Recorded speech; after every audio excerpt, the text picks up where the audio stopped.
All right, welcome back, Natasha, and thank you very much. I think our conversation last week was really good, and I did say that I'll ask you to come back and continue the conversation. And today, our focus is on understanding the credit score, the credit report, and just debt in general, how to manage it, how do we dig ourselves out of these situations that sometimes we find ourselves in. So I'm actually did a list of questions that I would like to ask you because I think this is a very important conversation that I didn't want to miss some questions because I know there are specific questions that people out there they want to know the answers to, and this is an opportunity for them to have that information to help them to navigate whatever situation that they have with their debt at the moment. So I guess the starting point is to understand what credit score is. But because we hear a lot of people talking about credit score,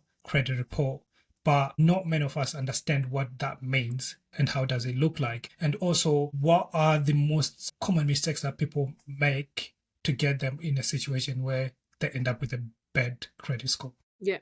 Ezra, thank you for having me. I appreciate your time.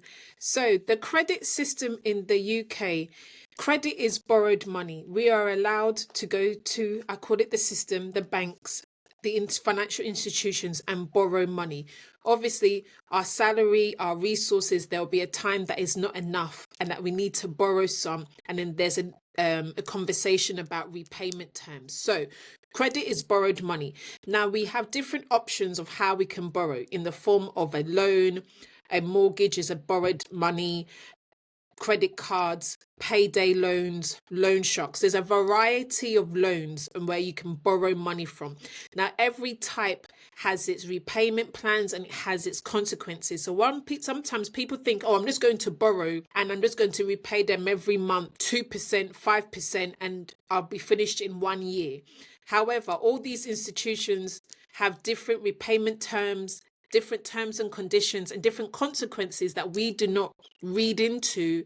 Therefore, we get ourselves into debt and then we make worse mistakes trying to get ourselves out of one hole. We put ourselves in another hole, and then there's a vicious cycle. So that's in a nutshell the credit system.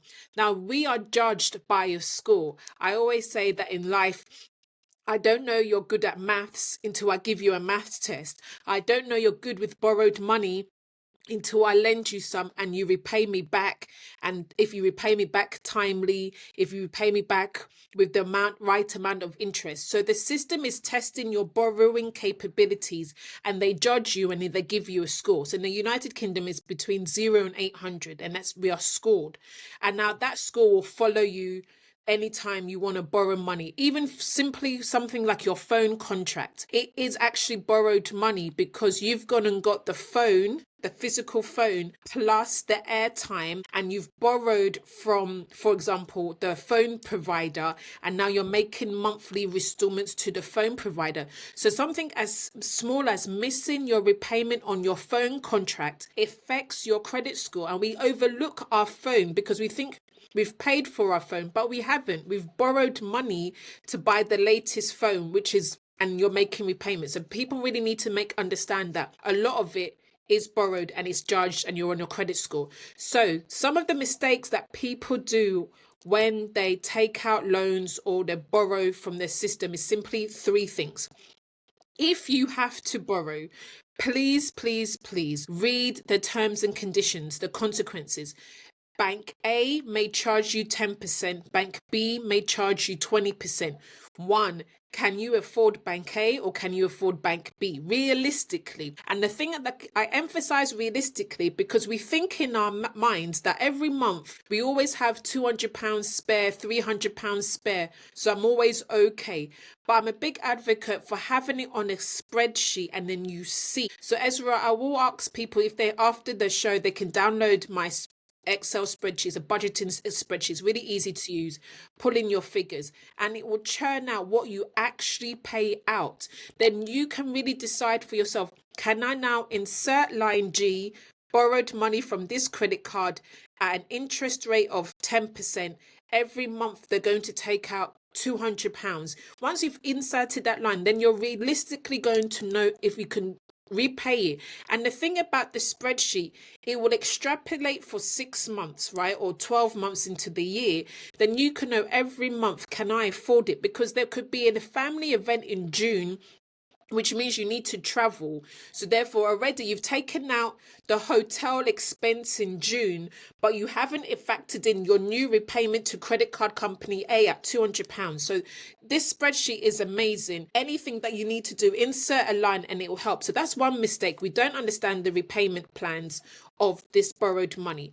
Secondly, we have to inform the institutions when we move addresses. When we move from flat A to flat B, you could be living on 16 High Street. If you move next door to 17 High Street, please inform them that you've moved. Why? Because if I've given you something that I value, I want to know where you live. So when I need to update you of information, I can find you. People don't like giving people stuff if they're invisible, and not declaring your address to a provider means that you're invisible and they can't find you when they need you, so they don't want to work with you. So you have to declare when you move address. So even if you've been there for 2 weeks, it will ask you where were you staying before that. Then you say 16 High Street, but I want to know your current address and your previous address. So that's really important to update your address. If obviously life and circumstances, you have to move from your mum's house to your best friend's house, then you move to your auntie's house, do you have a stable address where you can receive your messages, receive your posts until your living situation is stabilized? So that's number 2. Number 3, as human beings, sometimes we become desperate and we become greedy. What do I mean? You want to borrow from company A, B, C, D, and E. When you keep on putting an application down for these institutions, you look desperate. There's too many searching. Company A will see that you've applied to company B and C and D, because we have to remember we're in a digital age. Big Brother is watching us. There's nothing that we're doing that the system doesn't know. Our browsers, our IP address is being shared. I say this to say, if you look desperate, I tell people all the time, it's like going on a dating app and you keep on liking these girls, like. The original girl will be like, you keep on liking all of us. You don't make me feel special. So I'm saying this to say, limit the amount of searches. If you know you want company A and company B, stick to those two. Don't apply from company C, D, and E. Too many searches reduces your score because you look desperate. Then the provider is like, why does this person need this money at this amount of time? And they're desperate. So be a bit calculated when you're doing your search, 1 or 2, and apply. That's why they'll call some searches a soft search and a hard search. Some companies will allow you to do a soft search. That means you're searching, but it's not being recorded on your credit score. That's allowed. But then if you, after the soft search, you proceed with the application, it's now become a hard search, and the hard search stays on your credit score. So please, again, be mindful and read when it pops up. This is a soft search. Do you want to proceed? You say yes or no. And finally, one of the mistakes with borrowed money is that we maximize the allowance. So I was young. Obviously, we've all been young. I got excited with my first credit card. I think I was like £1,000 20 years ago. As soon as I got it, Oxford Street, did all my shopping, I finished £1,000, right?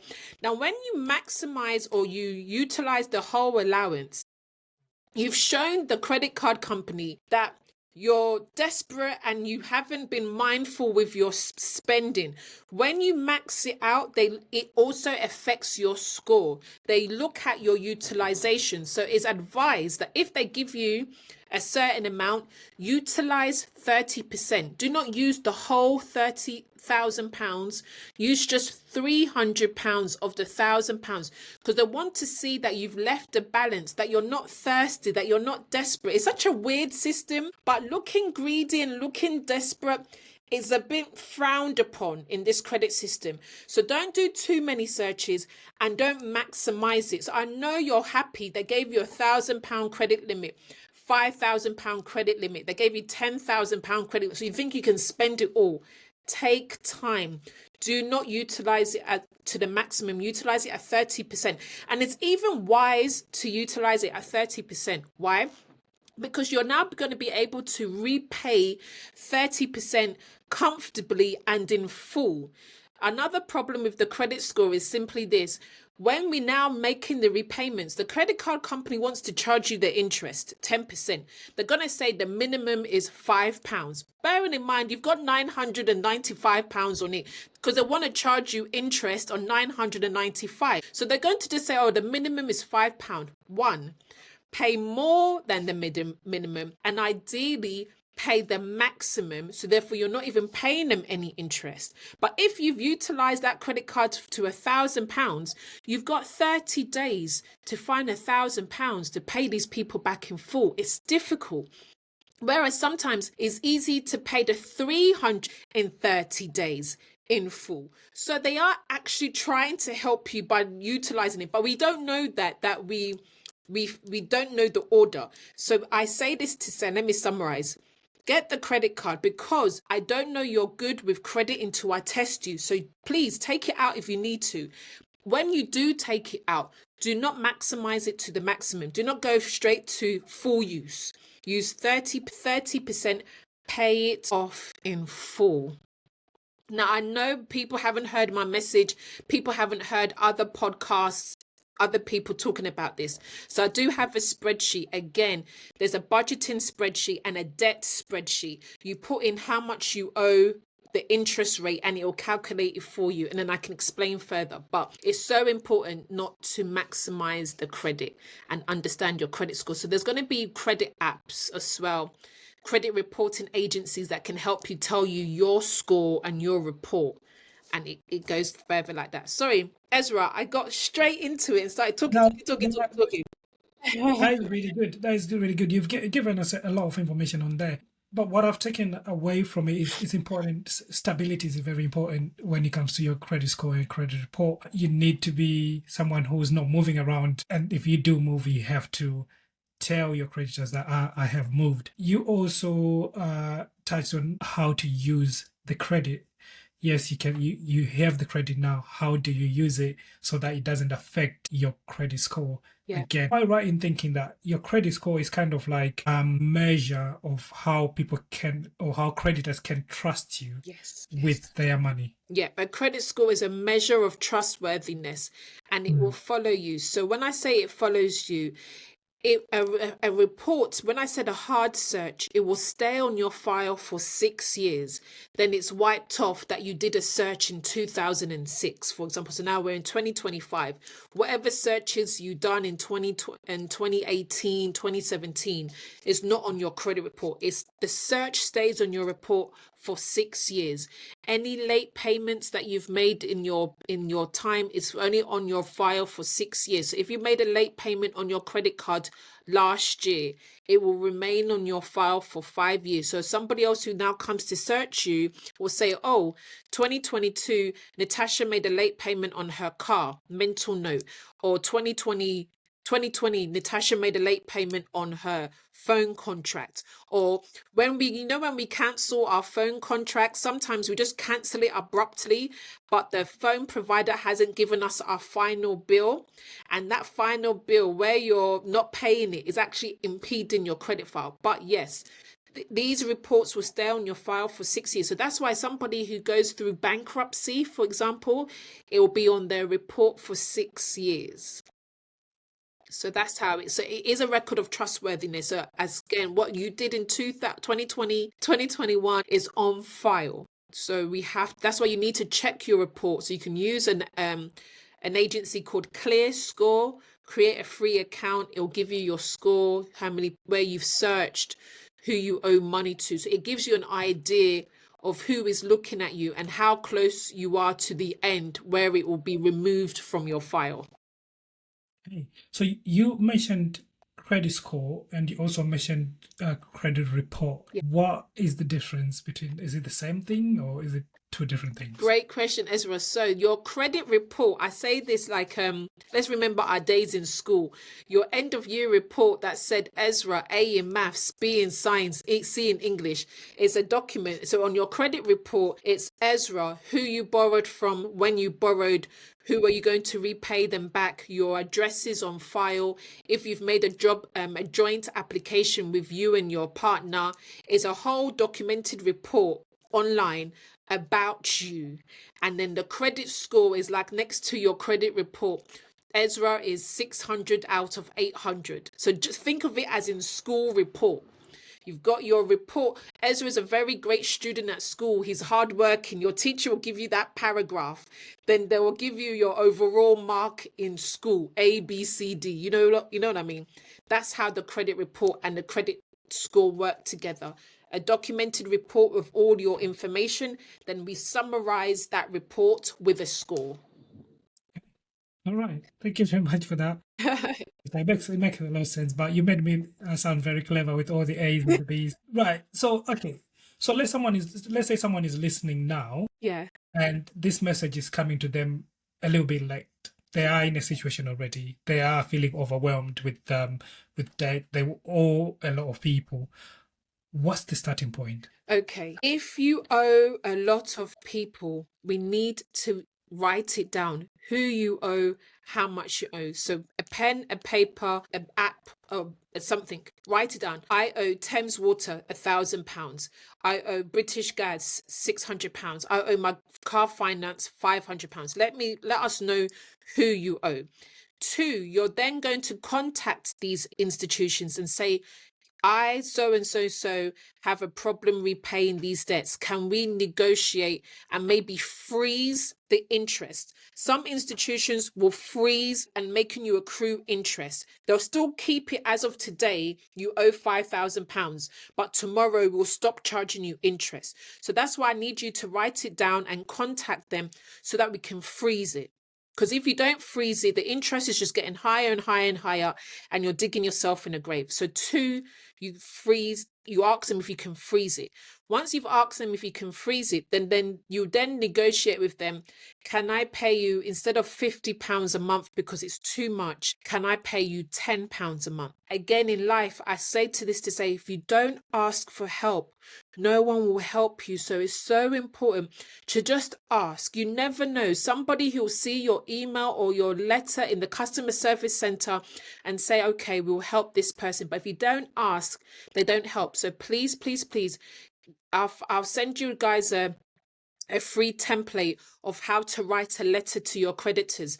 Dear so-and-so, I, Natasha, need help, blah, blah, blah. However, these institutions will only help you if you can show to them your budget, because they want to see on pen and paper that you truly can't afford the repayments. So they are a bit intrusive, but they have to be, because you've said you can't afford it.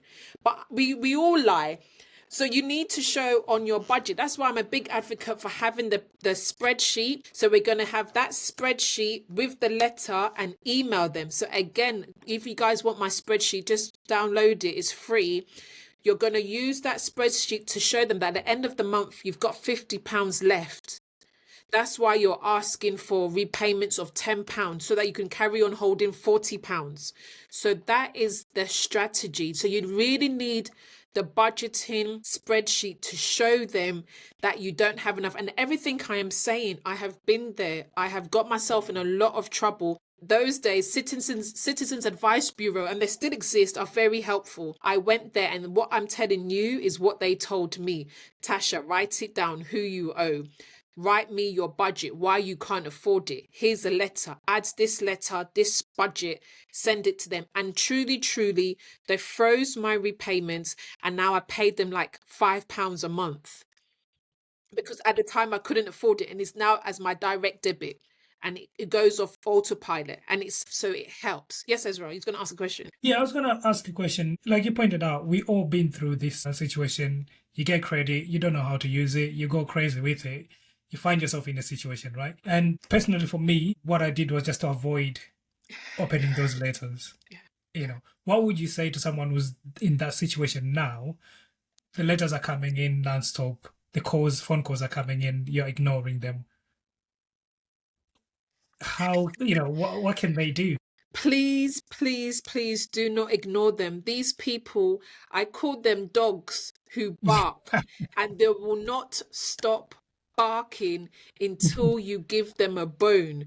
Please do not ignore them, because they're paying people in the customer service center to print off letters. It's not costing them money. So they are happy to write you letters every day for the next 10 years. They're happy to have somebody in the call center call you. They will annoy you and be barking at you. So it's inevitable. Open the letter. That's why there are charities out there, Citizens Advice Bureau, Step Change Debt Charity, who will help you. Even if you don't want to open it, take the letters, go to the charity and say, this is my situation. I don't even know how much I owe, because I can't open it, because when I open it, I feel overwhelmed, I feel disgraced, I feel silly for even getting myself. And that's what their charity are there for, to help people. So please don't dig yourself a grave. Do not ignore it, because trust me, they will not stop barking. So let's open it up. Let's write down who it is, because now that I've given you a solution, you should be feeling a bit more empowered to open it. Because what's the worst they're going to do? You open it up, you see, even if now it's £1,000,000 you owe, you showed them your budgeting spreadsheet, you showed them your part-time job, you earn £50 or whatever, take home pay £2,000. By the time you pay X, Y, Z, A, B, C, you've got £50 to your name. They can't take money that you don't have, but we can discuss and say, for the next 20 years, I'll pay £5 a month. They'll rather take your £5 a month that will pay the overheads of the call center, the overheads of staff, than for you to not pay them anything. So it's a win-win. There's power in opening the letter, because now I've given you a solution. So don't be scared about opening the letter. They're dogs, they bark, they will stop. But you have to open the letter. I know these institutions are now going to find me on social media. Did you call us dogs? Let's dogs. But I guess there will be someone listening to you and saying, okay, you obviously know what you're saying, you've experienced it, Yeah. and but they don't have the confidence to actually set themselves up in terms of, like, okay, you talked about the spreadsheet that they can download from your website, and I will put the link in the description box below. But sometimes people just don't know how to use those things. How do they set it up? And I know you work with individuals to help them. Would you like to tell people how you help people in that situation? Sure. I help people. So people book a call with me and I go through their budgeting spreadsheet and the debt spreadsheet. So let me explain what I do. I give these spreadsheets out for free. They're very, very packed. All the tabs at the bottom, all you need to do is put the numbers in. But if you struggle and you need advice or you need further information, I'll give Ezra my calendar, book a call with me, and I can go into deeper about how to write the letter, the key words, because in life, every institution, I like to say, has a key word that they want you to know, that you know, so that you put it in the email that makes them do the thing quickly. So if you don't know the keywords, please book a call with me and I'll top you up with the information on the spreadsheet, the budgeting spreadsheet, and then there's a debt spreadsheet. They're two completely different spreadsheets, and then we can do 30 minutes and I can go into deeper of who, how, what, when, and let's resolve this money issue quickly and safely and responsibly. Yeah. Okay. No, thank you very much for that.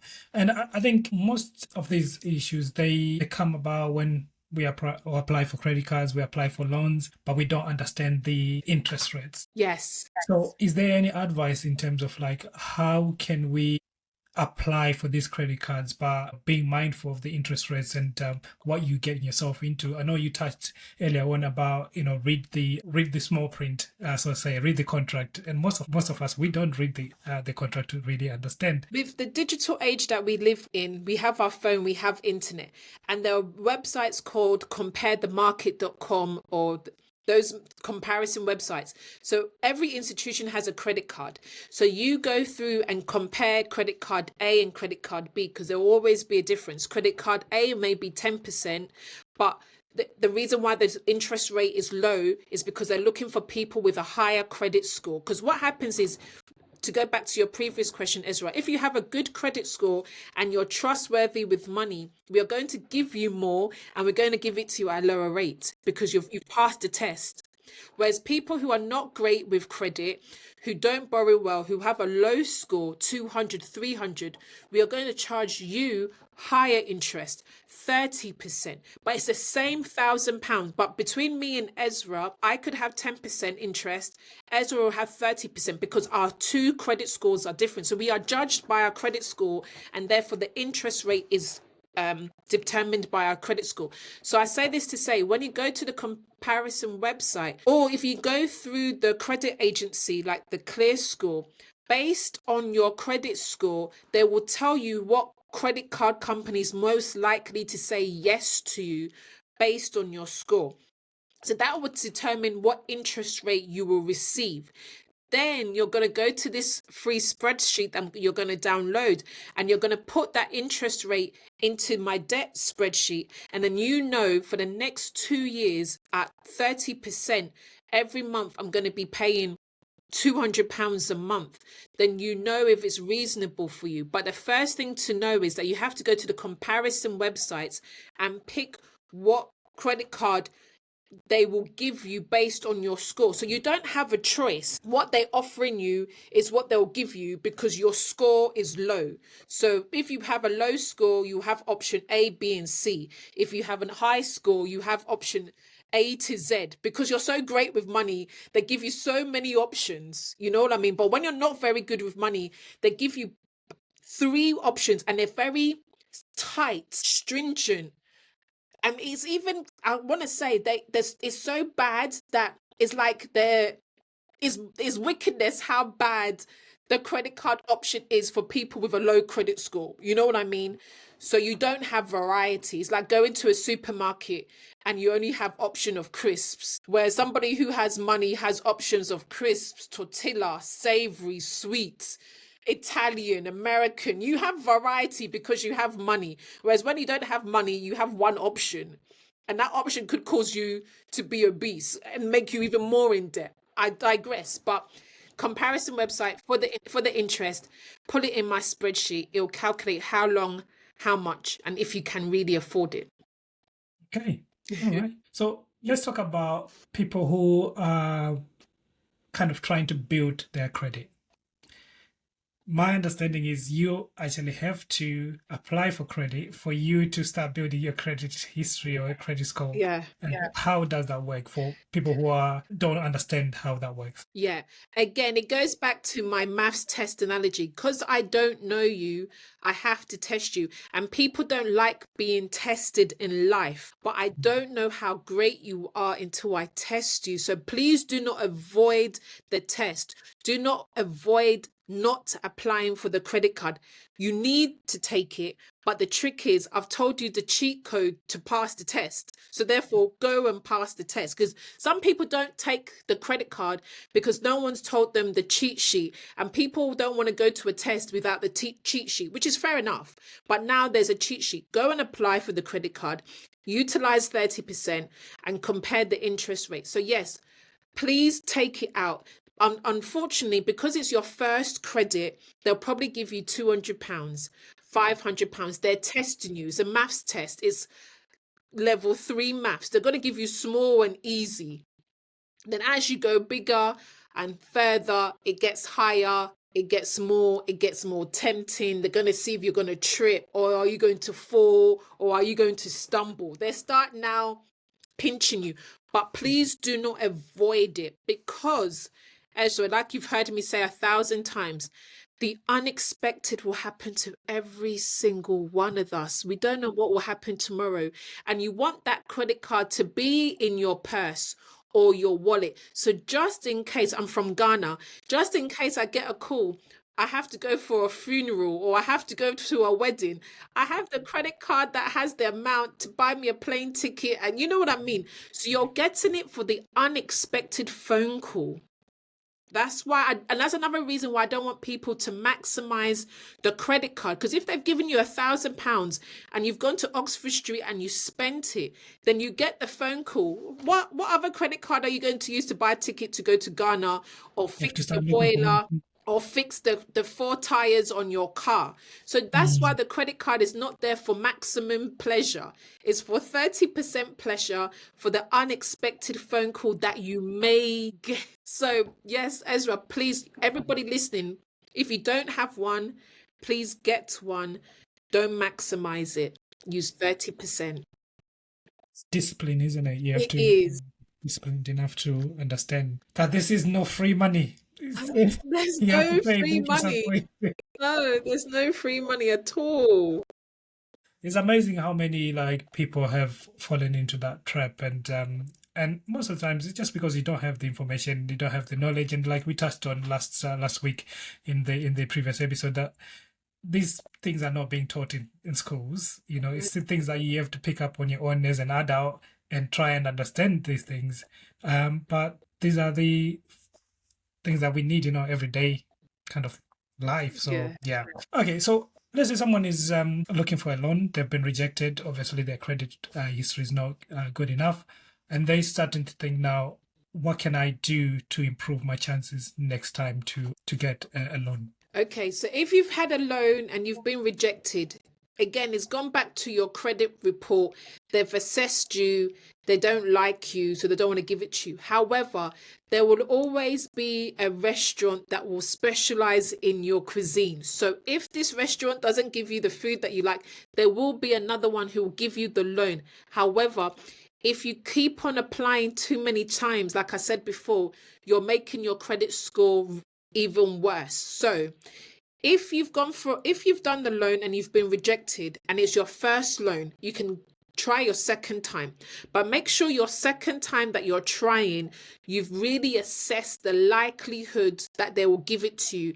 Hence, you go to ClearScore and ClearScore will say you are 90% likely to succeed. Right, so you want to go for the application that says 90%. If none of the application says you're going to be 90% likely to succeed, realistically, you're not going to get a loan. Don't put another hard search on your report. Now, if the item or the thing that you're doing is so important and you've been rejected from the loan, this is where people start borrowing from friends and family and the local loan shark, the community lender who's not very community, he's very, so you have to weigh up what you wanted that loan for. Is it necessary? Can you wait 6 months? So when I say don't do too many searches, they'll tell you to pause 6 months time, try again. So what you want the money for, can you wait and try again 6 months time? That's another thing that you would do. But you have to go by your credit report and see the likelihood that you'll get it based on your score. And you have 2 chances, realistically. Any more after that, you look desperate and you're making the hard search remain on your file. Okay, so 6 months, you get another opportunity to try again, and again, try maximum twice. If it doesn't work, then try another 6 months. And I guess in that 6 months, you need to be working on some things if there are things that you have not been paying and catching up with those bills, because you have to do something to fix what's going on. So isn't in it? that 6 months, again, ClearScore will tell you your score is low based on 3, 4, 5 factors. They may tell you you haven't updated your address, or they may remind you that you've been late on payment. So therefore you've got 6 months to try and improve the days that you make repayment. So you put a note on your calendar, 25th of the month, phone. Make sure you pay even 2 days before the 25th because it needs to clear. So some people see the repayment 25th and make the repayment on the 25th. I would suggest make it on the 22nd, and you are allowed to change the date of your direct debit. So it sounds obvious, but if you're getting paid on the 28th of the month, why are direct debits coming out on the 27th? You haven't been paid. Your account is likely to be £20 and you want all your direct debits to come out. So tell the provider, Payday's on the 28th. So can my direct debits come out on the 1st of the month? So this gives you 3 days of space. Then you have all your direct debits coming out. So you can change the direct debit so you don't feel tight, so you don't miss a payment. Because the worst thing you want to do is for them to go into your account and there be insufficient funds, and then that direct debit is cancelled, then your bank is contacting you and it's a whole mess. Make sure your direct debits align with payday. And everything that you're saying here, it goes back to your kind of relationship with money, your financial well-being, that relationship that you have. What is maybe just one thing that someone who's listening now can start doing to improve their financial well-being? Ezra, you only gave me one. I want to say like 2 or 3. I'll give you three. The first thing you have to do, I've said it in the previous podcast, know yourself. What is your personality with money? Are you saver? Are you spender? And really be honest, because there's no right or wrong answer. It's you. And are you right or are you wrong? You're a human being. You have a personality. Own it. You're a saver. Great. You're a spender. Great. Now that you know which type you are, then the next thing you need to do, if you're a spender, what makes you spend unnecessarily? Is it the TikTok? Is it the Instagram? Is it peer pressure? Do you have so many people in Africa, the Caribbean, Asia that you're responsible for, that you having to always send them money? So even the spending, you're not spending it on yourself. It's just that you're looking after a lot of people. So that you need to understand you and your circumstances. Once you've understand you and your circumstances, then the next habit you have to now ask yourself is, I'm a spender. I have a lot of people who I look after. Who is a priority? We can't serve everybody. Pick 2, 3 family members or 2 things that are makes you happy. Because some people, they don't like stopping the coffee at Starbucks, for example. If that's your non-negotiable, sure, but there must be something else you can compromise on. We are all have our non-negotiables and our negotiables. Know thyself, know what your thing is and own it. And then whatever you can compromise on, compromise. So if it's clothing, you're not really into clothing, great, you'll buy clothes every 2 months. But if you are into clothing, before you buy the outfit, find a discount code. That's why I said in the other one, I have like 10 email addresses. Me, I like shopping, but I just know that I'll make sure that it was a discount code, so at least I knew I didn't pay full price. And the thing that I'm going to buy, am I going to utilize it 3, 4, 5, 10 times? There's no point me buying an orange top and wearing it once. Am I going to buy this top and wear it with black trousers, navy trousers, a skirt? Sometimes we buy things and utilize it once, when there's certain things it can be reusable. But peer pressure, that I know a friend, she's on Instagram and she's always posting, she doesn't like to repeat her outfits, and I'm like, sweetheart, who's got money to be doing every day new post, new outfit? Then the outfit that you bought, what are you doing with it? Oh, it's just underneath my bed. One day your bed will explode because there's no space. I say this to say the financial habits is to know yourself, what it is that makes you happy, what it is that takes away some of your resources, and then decide who's a priority and who's not a priority. And again, if you don't know, have a budgeting spreadsheet, find out where your money is going, because sometimes you think you're very good with money, but this spreadsheet will open your eyes and make you see that actually I'm not that great, or I think I'm top, Yeah. but you're really not top. You need to the spreadsheet will humble you. It will really humble you. So please, guys, download the spreadsheet. Just insert these numbers and look at where your money goes.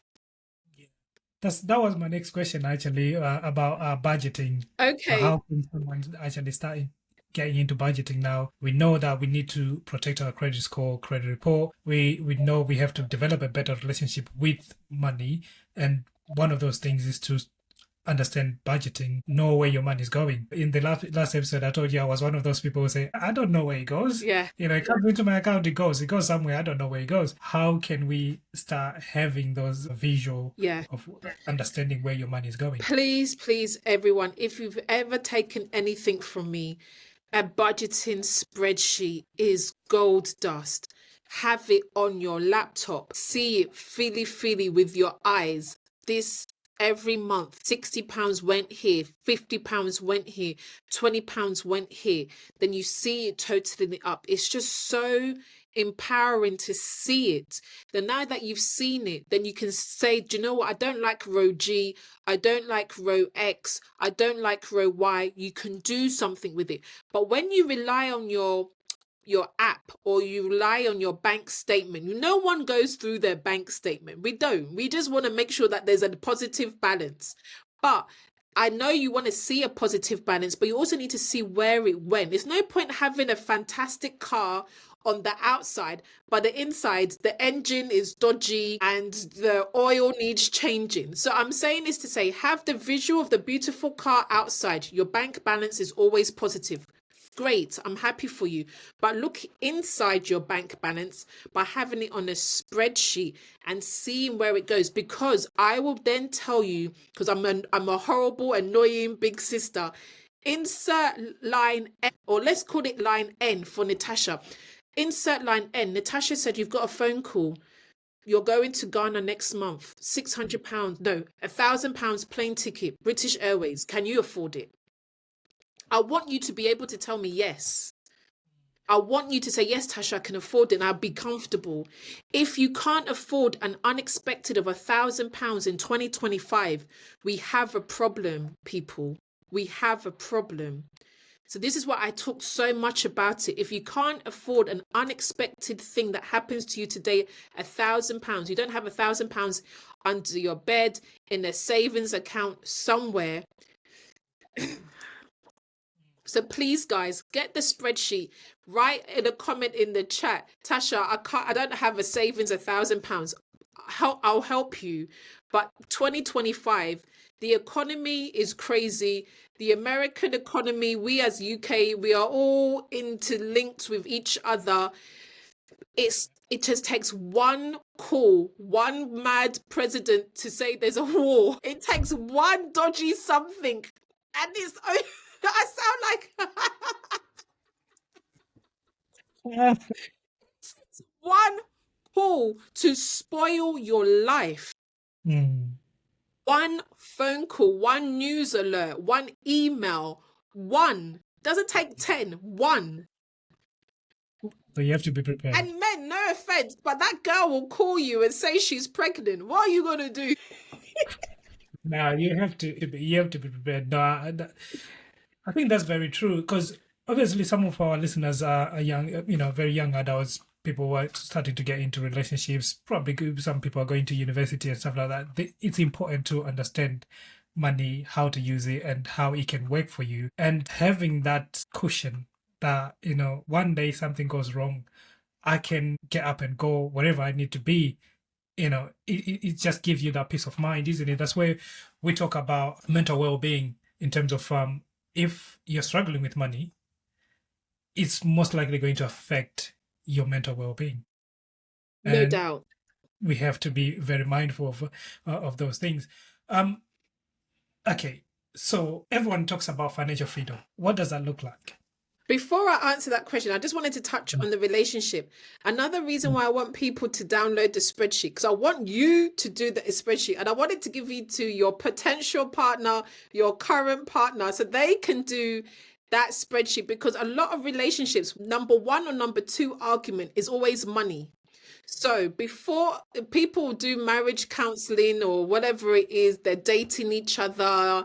Let one of the dating conversations be, do you have a budgeted spreadsheet? Are you good with money? Because I just need to know who I'm walking with. You know what I mean? So you are doing it for yourself, and you're doing it to make your partner be aware of their financial habits. So when you do become one, when you are in a relationship with them, you both know from the beginning, my partner's a spender or I'm a saver. So we're going to tread carefully and so. So the spreadsheet is also not just for you. The spreadsheet is for your partner. If you're a single parent, the spreadsheet is for your child. It's for every single person who handles money. You need the corresponding budgeting spreadsheet. You can't have money without a budgeting app or a spreadsheet, in my opinion. Because I said in the previous talk, money is a tool, it's a hammer. but you need to have the tools to show you how to use the hammer, and your budget will tell you how to use your money, because your budget will tell you if your hammer is too heavy for you or too light for you, if you're not holding it well. It's all about technique. Budgeting is about technique, and it's going to show you where your technique is strong or poor. So the budgeting app is not just for you, it's for your partner, it's for your child. Everybody should have their own app.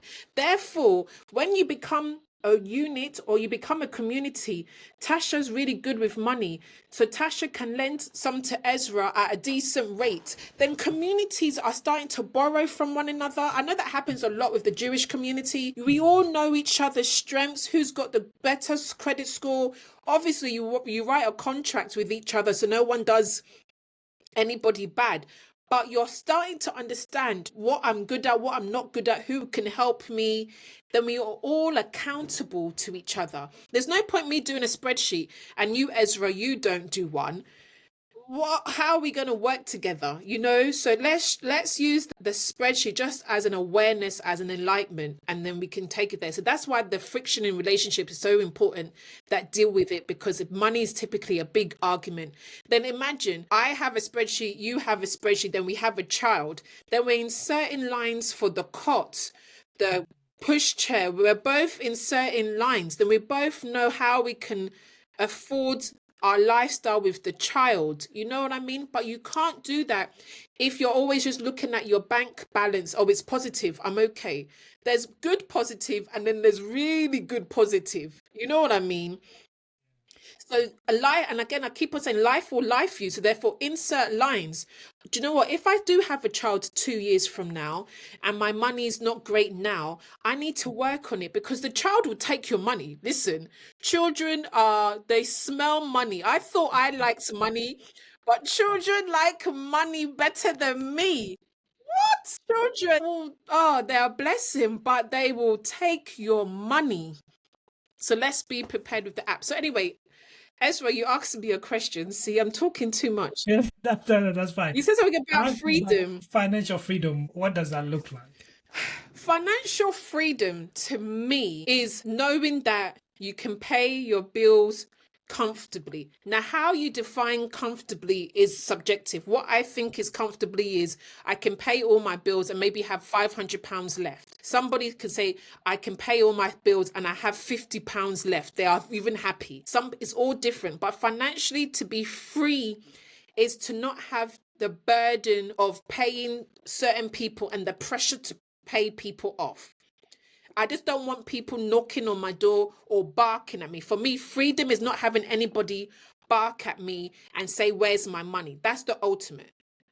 If I don't have, but I don't owe anybody, I am free.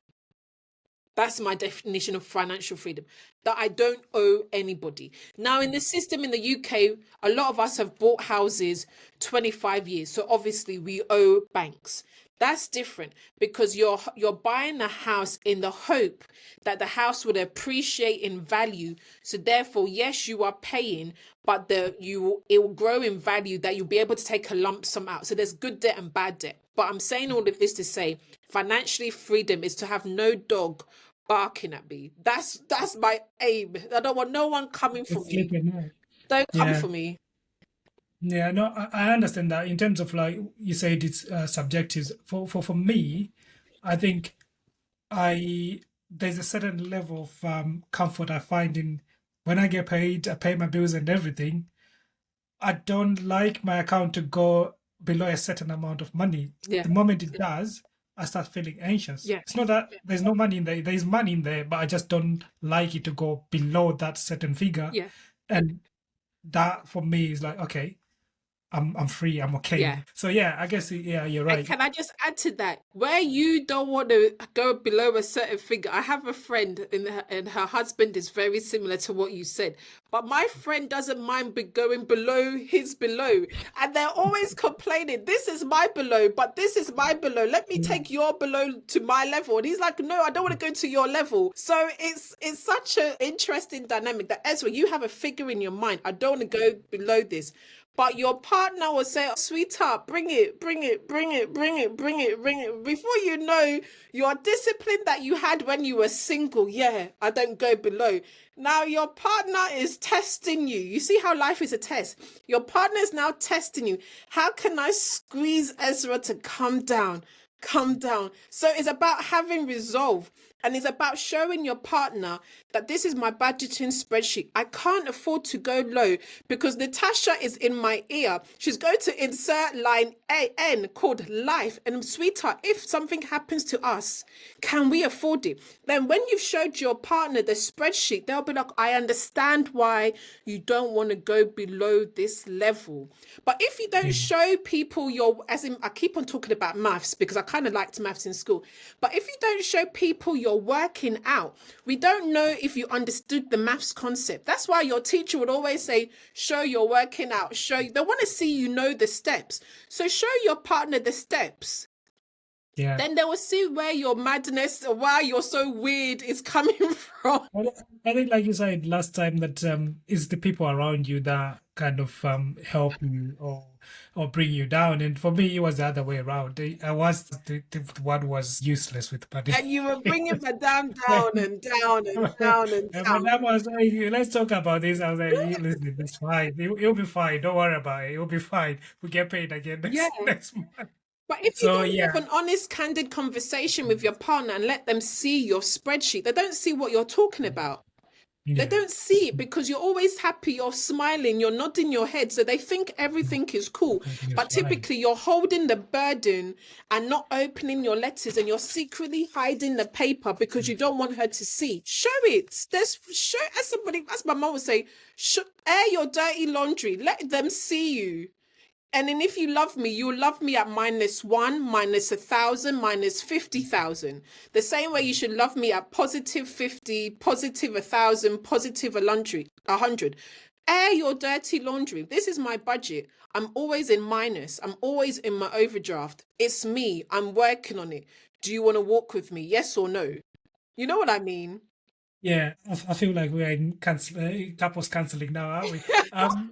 And I think as well, like you never know how someone is going to react until you give them the information and tell them exactly what it is. Because you might be carrying it for years that they're not going to understand my situation, and yeah, you're struggling on your own. Then one day you open up and they say, "Oh, why didn't you tell me years ago? Let's sit down. Let's see how we can fix it up. Fix it up, and let's move on." And I think people get hurt more by you holding it back and not telling, not sharing your situation and pretending like everything is fine. So I think that's yeah, okay. And also, when you air your dirty laundry and the person knows you can't afford it, they're not going to now come and ask you for the Cartier bracelet because they've seen the spreadsheet and they saw that you can't afford it. So it's not as if you're being stingy. You truly don't have it.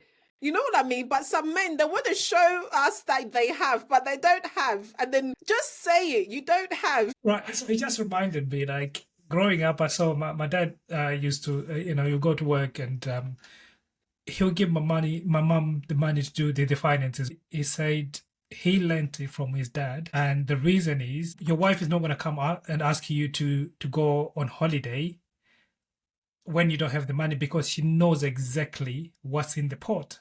So that gives me freedom to just to relax and say, this is what we have, and this is what we work with.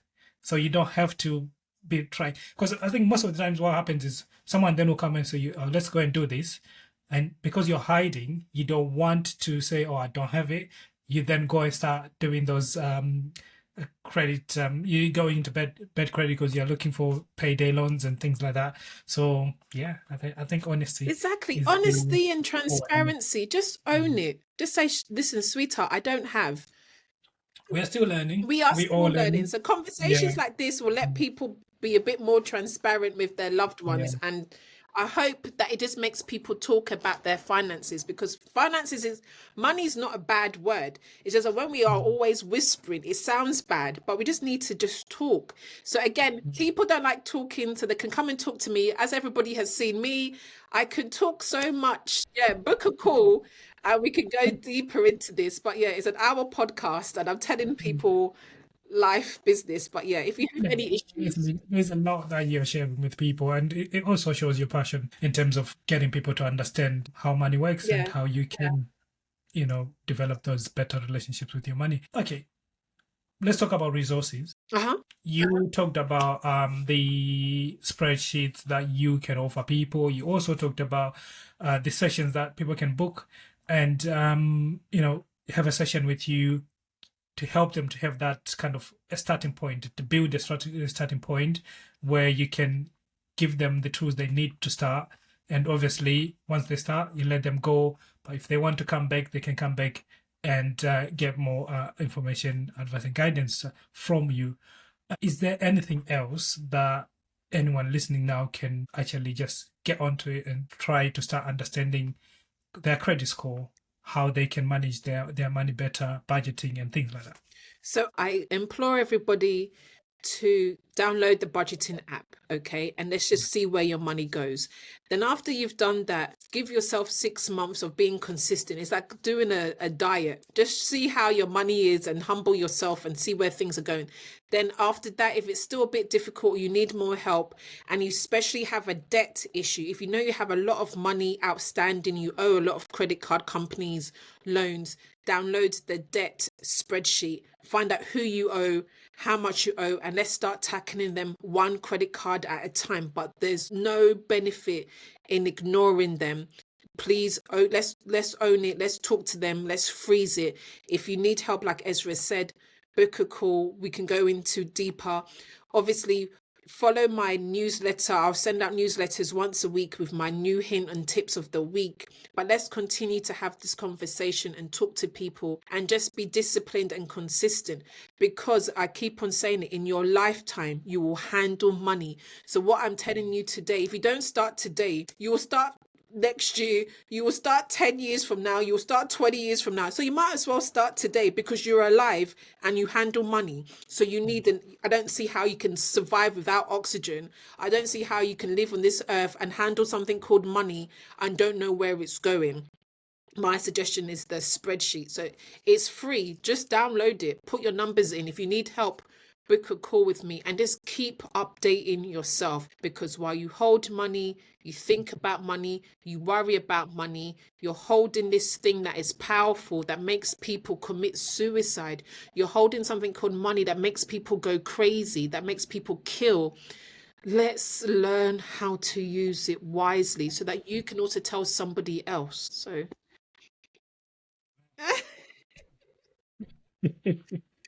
Thank you, Natasha. Obviously, on top of that, there is a module that is totally free that I will put in the description box below. It is from the Open University Open Learn. Yeah, it will help you to understand again anything to do with money, how to manage your money, how to budget your money. But I think sometimes it is important to sit down with someone, an expert like Natasha, to give you that starting point, give you all the information, the advice and guidance that you need to start you off on a journey. Starting is always the most difficult thing. So if you have someone to hold your hand and give you the guidance that you need to get you started, then I would advise that you reach out to Natasha. And that, I think sometimes when you have that session with an expert, and then you start using the other resources, the budgeting tools, and also doing your own research in terms of like maybe registering on that free module, you have a better understanding of what exactly are you working on. So the resources are there, the resources are free. And Is just add it's on up to to you. that as well. Everybody is saying that they want to invest, they want to invest.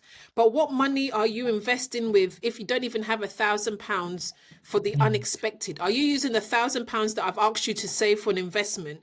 But then if that mm, investment doesn't materialize as quickly as you want, the mm, unexpected is still waiting for you. So some people always want money to invest, but do you have money to borrow from yourself? You know what I mean? Don't borrow from a bank. Did you have the £1,000 under your bed to borrow from yourself? So therefore, when you have another £1,000, then that goes into investing. You know what I mean? It's surpluses that goes into investing. It's not the ones that you are needing that is critical that goes into investing. Investing is surplus money that you want to work for you, but you don't have surplus until you've covered the basics. So I know we're in a society of investing, and double your money and quick cash and triple your cash. I hear it, I understand it. but let's do the basics first. Because once you've done the basics first, then you have even extra to put in this investing. But if you can't even do the basics and dogs are barking at you, what money are you using to invest? I'm sounding really Ghanaian today. Wow. All my Ghanaians on the I was call. waiting for Charlie. What happened to Charlie? Oh, I what was happened waiting. to Chale? Yeah, all the Ghanaians, please drop me a comment. Come and find your big sister Natasha. But yeah, I'm sounding very Ghanaian today. Nah, that's good. That's good. Okay, cool. No, that's good. And you know what? I'm going to be cheeky. And last week when we had the first conversation, I said I'm going to ask you to come back and have another conversation because I feel like there's still more that we need to explore. So you know, you never know. I might be asking again Yeah, for another Ezra, one. you're Make it a you're series. utilizing my hammer talk. You like my hammer talk, okay? Yeah. So we get people to get to understand a little bit more. Because it's so true that, as well, just to interject, money is such an important topic. There's so many variations. Because there's people who need help with money, as in saving. There's people who Mm. need money help with investing. There's people who need money help with protecting their money. Money is such a multifaceted tool that different people, different journeys, different situations, different topic, different podcasts. Sorry, guys. So I think me and Ezra.